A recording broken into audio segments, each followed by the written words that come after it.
Hey guys, LegendRay here, and welcome back to another Clash Royale video. Today, if you guys take a look at the Challenges tab, it's time for the Season 17 Global Tournament. Now, this month's meta has seen rather significant change, if I'm going to be completely honest. With the change of the Elite Barbarians, there has actually been quite a big shift in which decks work and which decks do not. So, of course, with the upcoming Global Tournament, I went ahead, did some research on all the top ladder and Grand Challenge gameplay, and picked together 5 decks that are insanely effective as well as relatively easy to pick up and learn. Now, as usual for each and every deck, I'm going to go over a quick synopsis on how to play the deck as well as a couple of strategies that you guys can employ on the arena. Deck links are going to be down in the description, so if you guys see one that you guys are interested in, go ahead and check it out down below. And hey, while you're there, be sure to leave a like and subscribe to my channel for more videos like this one. Also, go check me out on my Instagram and Twitter, links down below, and if you'd like to support me in game, feel free to use code LegendRay in the shop. It really does help me out. And with all that out of the way, let's get right into the decks. Number 1.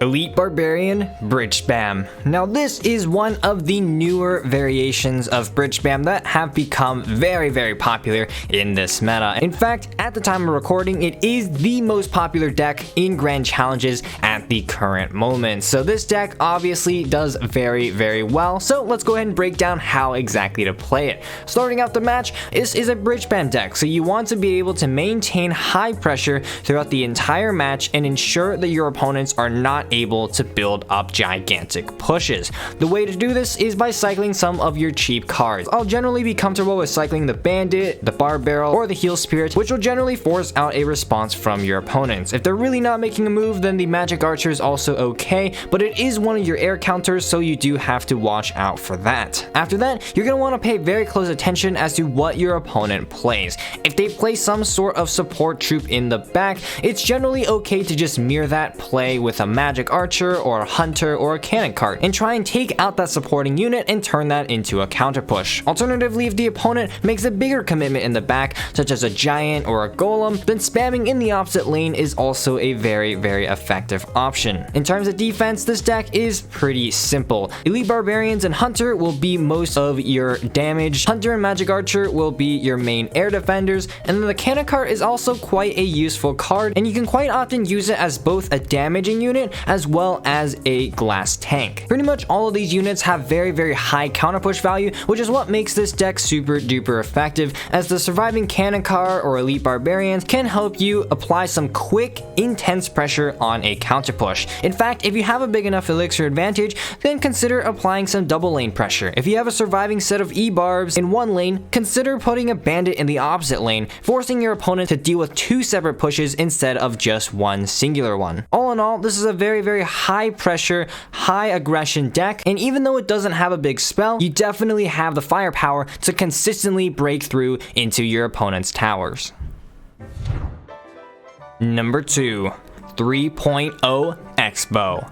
Now, this deck has been such an infamous deck for such a long time. However, in this current meta, it's just gotten more and more popular. Now, I will admit this deck is a little bit difficult to pick up, so I'll go ahead and give you guys a quick rundown right now. Starting off the match, you want to maintain a quick cycle. You're always going to want to be cycling your cards to get chip damage onto the tower. Cycle Ice Spirit, cycle your Skeletons, cycle your Logs, split your Archers. All of that will try and get chip damage onto your opponent's tower and force your opponents to make the first move. After that, the general rule of thumb that I have with X-Bow is if your opponent plays a 4 elixir card or more in the back, then X-Bow into the opposite lane. This is especially true if they play a heavy support card or one of their tanks, as this will usually leave your opponents relatively low on elixir with one of their best counters out of cycle. This will usually force your opponents to spend a lot of elixir defending the X-Bow, and if you're able to utilize your quick cycle, you can usually take out what your opponents place down, cycle back to a second X-Bow, and just basically completely outcycle your opponent's counters. That's what makes this deck so deadly. You have to learn how to utilize this deck's cycle in order to not just play effective defense,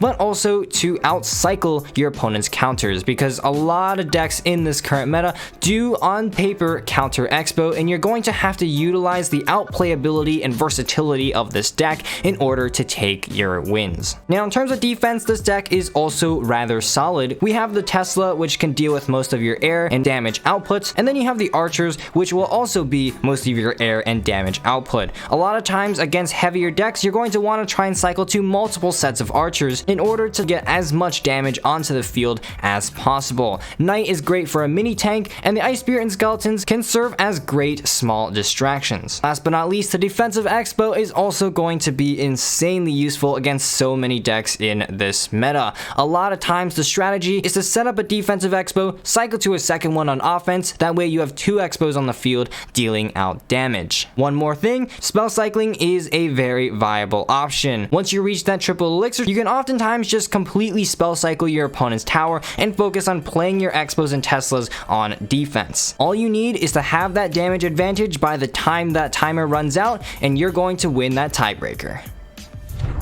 Number 3, Royal Recruits Fireball Bait. Now, just a quick look at this deck, and you already know it's going to be an annoying one for your opponents to face. This deck is a rather expensive deck, but the amount of Fireball Bait and the amount of oppressive troops that are in this deck are just absolutely insane. So starting off, this is a very slow and expensive deck, so your playstyle is going to reflect that. If I have the Barb Hut in my starting hand, I'll go ahead and play that 3 or 4 tiles from the bridge, or I can split my Zappies or go with a Barb Barrel at the bridge. After that, you're going to want to play this deck very reactively. Once they play something in the back to defend the Barb Hut or wherever you play down, you can go ahead and utilize the Zappies as well as that Flying Machine in order to take out the opponent's pushes. The Fireball Bait aspect of this deck is very useful, because if they use their Fireball on anything, then your Flying Machine or your Zappies or your Royal Hogs are going to get an insane amount of value. In addition, the Royal Recruits are so oppressive on this current in this current meta. With 7 recruits popping down onto the arena, it can stop almost any push with relative ease. Especially once you start building up those Barb Huts, building up those Royal Recruits, you're going to be able to apply so much double lane pressure that your opponent simply will not be able to keep up. In addition, by utilizing the Heal Spirit in combination with pretty much all of the Fireball Bait units in this deck, you're able to force your opponents into an insanely uncomfortable position, forcing them to overspend on defenses and allowing your Hogs to consistently get chip damage onto the opponent's tower. Now, in terms of defense, this deck is really simple. Barb Hut down can pretty much tank any push, Royal Recruits down can tank pretty much any push, and the Flying Machine and Zappies are able to take out units from afar. The only concern is that this deck is quite expensive, so you do have to be smart in your decisions to make sure that you're not so dry on elixir that you cannot defend what your opponents have. All in all, what I would recommend with this deck is to play it relatively slowly in single elixir time, and then once you reach that double elixir mark, you can begin to become a little bit more aggressive with those Royal Hogs and those Heal Spirits. Number 4, Hog Earthquake.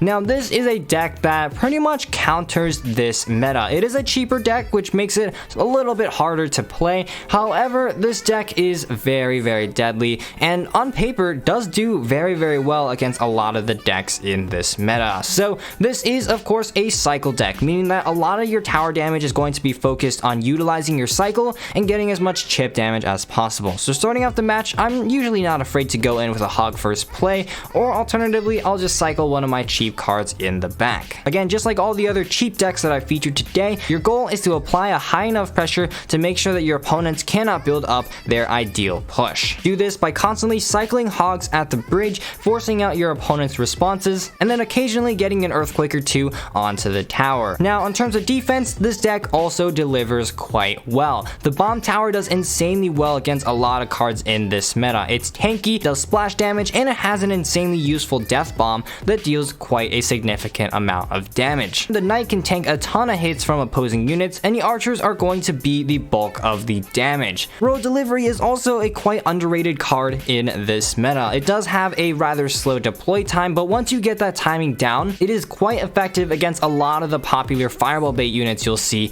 in this meta. One useful tip that I have with this deck in particular, and with most other Hog cycle decks, is to play offense with defense. If your opponents have a big push coming in, consider consider just throwing a hog in the opposite lane. This will sometimes throw your opponents off guard and cause them to spend pretty much the rest of their elixir defending that hog rider. This will allow you to defend your own side of the arena much easier, and as long as your opponents spend more than 4 elixir defending that hog rider, you're gonna have given yourself a positive elixir trade. Finally, to finish off matches, spell cycling is very useful in this match. In some matchups, you just can't break through with the hog. In other matchups, you just need to start spell cycling once you get into triple elixir, but the earthquake does so much damage for just 3 elixir. It actually does more tower damage than a fireball. So by constantly cycling your earthquakes and your logs onto the tower, you're usually going to be able to edge out that damage advantage and win in either an overtime or a tiebreaker victory. All in all, it's a fast deck, so keep up that high pressure and you should be golden.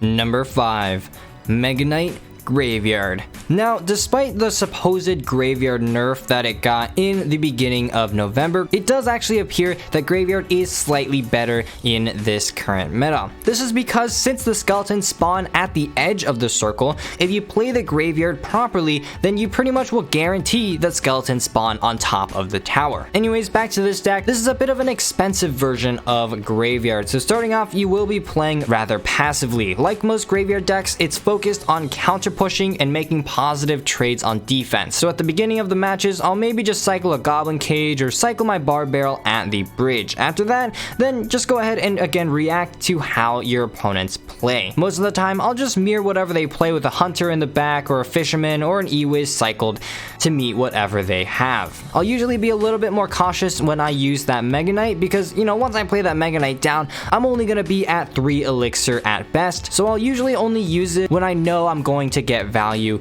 with that drop damage as well as that splash. Now this deck is mostly focused on defense, so the defense is pretty solid and self-explanatory. Fisherman and Hunter has such an amazing synergy, pulling units into that Hunter to get more and more damage onto it. Goblin Cage is such a cheap defensive card that also spawns an extremely deadly Goblin. The E-Wiz can reset any units that the opponent has towards us, and of course the Mega Knight is going to be the big tank of the deck. All of these units have great potential to survive defenses, allowing you to have counter push potential and push in with those graveyards. I noticed that a lot of my pushes using Graveyard are going to be off of a counter push when I have a lot of surviving units. That being said, never be afraid to just throw a quick Graveyard Bar Barrel push in the opposite lane when your opponents are short on elixir or when they make a big commitment in the back. This deck has that flexibility to make both cheap as well as expensive pushes, so depending on the situation, you can actually adapt quite easily to make the best play possible. Last but not least, the Poison is an essential unit in this deck. In terms of offense, it's able to take out both swarms as well as medium health units that the opponent uses to take out the Graveyard. In addition, it's also rather useful on defense. The Poison does more damage than a Fireball, so it's actually quite an underrated card and is a card that is definitely going to get you a lot of value